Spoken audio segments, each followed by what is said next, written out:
Ito ang GMA Regional TV News. Balita sa Visayas at Mindanao mula sa GMA Regional TV. Trahedya ang sinapit ng isang lalaki matapos iligtas ang kanilang trabahador sa isang hukay sa Davao City.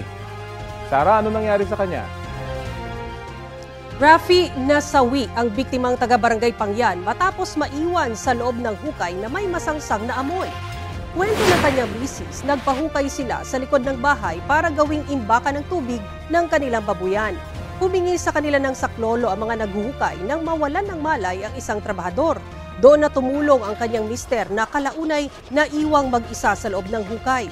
Sinubukang sagipin ng kanilang mga kaanak ang kanyang asawa pero hindi nila natiis ang nakakasulasok na amoy.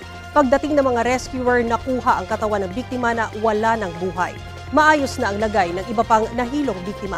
Inaalam pa ng mga otoridad kung ano at saan nanggagaling ang masangsang na amoy. Sabi naman ng asawa ng biktima, sa likod bahay nila inililibing ang nangamatay nilang alagang baboy.